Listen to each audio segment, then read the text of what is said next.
ঢাকা বিশ্ববিদ্যালয় ভুয়া শিক্ষার্থী আটকে উল্লাস করা সিনান নিজেই ভুয়া। বিস্তারিত দেখুন কবির শাওনের প্রতিবেদনে।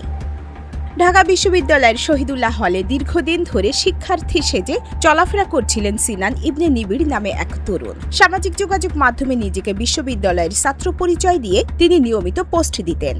এমনকি বিশ্ববিদ্যালয়ের নাম ব্যবহার করে সরব ছিলেন সকল আন্দোলনে। এভাবেই পরিচিত হতেন ঢাকা বিশ্ববিদ্যালয়ের শিক্ষার্থীদের সাথে।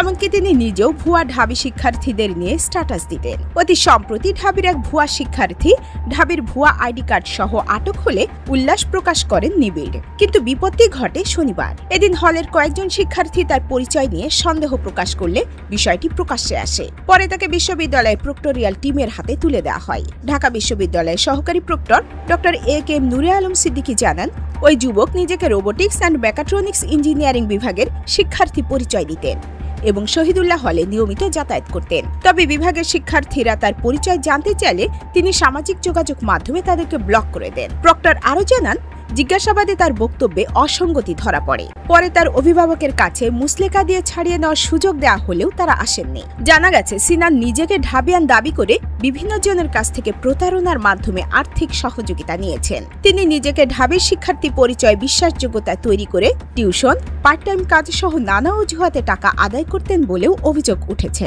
তাকে শাহবাগ থানায় হস্তান্তর করা হয়েছে, যদিও কোনো মামলা করা হয়নি বলে নিশ্চিত করেছে বিশ্ববিদ্যালয় কর্তৃপক্ষ। এই ঘটনায় বিশ্ববিদ্যালয়ের নিরাপত্তা ব্যবস্থা ও পরিচয় যাচাই প্রক্রিয়া নিয়ে প্রশ্ন উঠেছে। সামাজিক যোগাযোগ মাধ্যমে চলছে নিন্দার ঝড়।